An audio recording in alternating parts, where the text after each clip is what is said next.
பிரீத்தி pumps confident, best quality, correct price. இந்த மூணையும் பிரீத்தி bumps எப்பொழுதும் மெயின்டைன் பண்ணிகிட்ருக்கோம். நீங்கள் இப்போ வீடியோவில் பார்த்துட்ருக்கிறது 1.5 ஹெச்பி போர்வெல் சப்பு. இந்த போர்வெல் சப்பு வந்து கோயம்புத்தூர் டிஸ்ட்ரிக்டில் கணபதிங்கிற இடத்துல அத்திப்பாளையங்கிற ஊரில் வந்து இப்போ எரெக்ஷன் ஆகுது. அந்த எரெக்ஷனுக்கு உண்டான மெட்டீரியல்ஸ் எல்லாம் வந்து இந்த ஏரியாவில் வச்சுருக்கிறத நம்ம இப்போ வந்து வீடியோவில் பார்க்குறோம். எரெக்ஷன் பண்ணுறதுக்கு முன்னாடி மோட்ரு சைடு வந்து வாட்டர் ஃபில்லிங் பண்ணணும். நம்ம ஒவ்வொரு வீடியோலையும் சொல்லியிருக்கோம் இந்த வாட்டர் ஃபில்லிங் வந்து எவ்வளோ இம்பார்ட்டண்ட்டு. அந்த வாட்டர் ஃபில்லிங் வந்து இப்போ ஒரு ஹோல்ஸ் வழியாக வாட்டர் ஃபில் பண்ணுறாங்க, அது இன்னொரு ஹோல்ஸ் வழியாக வழிஞ்சு வர வரைக்கும் ஃபில் பண்ணிக்கிறாங்க. நெக்ஸ்ட்டு வந்து அந்த மோட்டரோட சாஃப்ட்டை வந்து ரொட்டேட் பண்ணுறாங்க. காரணம் என்னென்னா உள்ளே வந்து ஏர் வந்து எதனாச்சும் இருந்ததுன்னா இந்த ஹோல்ஸ் வழியாக ரிலீஸ் ஆகிக்கும். மறுபடியும் வந்து வாட்ரு வந்து குறைஞ்சிருந்ததுன்னா மறுபடியும் வாட்ரு வந்து ஃபில் பண்ணிடணும். ஏன்னா இந்த இப்போ ஃபில் பண்ணுற வாட்ரு வந்து லாங் லைஃப் வரைக்கும் கூலிங்கோடு ஓடும். அந்த ஒரு இதுக்காண்டி தான் வாட்டர் ஃபில்லிங் ரொம்ப இம்பார்ட்டன்ட். இப்போ மோட்ரு பண்ணுற பம்பையும் கப்பிள் பண்ணுறாங்க.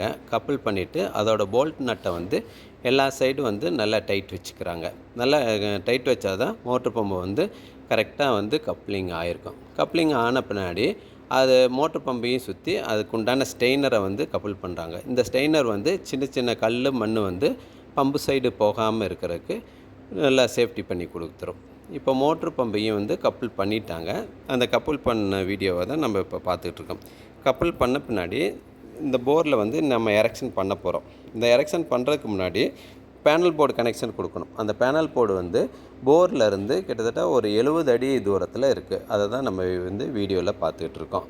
நெக்ஸ்ட்டு பார்த்திங்கன்னா அந்த பேனல் போர்டில் வந்து ROI அதாவது மோட்டரோட கேபிளை வந்து கனெக்ஷன் பண்ணுறோம். கனெக்ஷன் பண்ணும்போது நல்லா அந்த ஸ்க்ரூவை வந்து நல்லா கிரிப்பாக டைட் வைக்கிறோம். ஏன்னா அந்த லூஸ் கனெக்ஷன் இருக்கக்கூடாது பேனல் போர்டில் எப்போதுமே.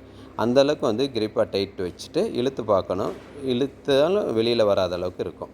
இப்போ டைட் வச்ச பின்னாடி பேனல் போர்டு ஆன் பண்ணுறோம். மோட்ரு வந்து ஒர்க்கிங் ஆகுது. இப்போ இந்த மோட்ரு வந்து 200 அடி வரைக்கும் நம்ம இறக்கியிருக்கோம்.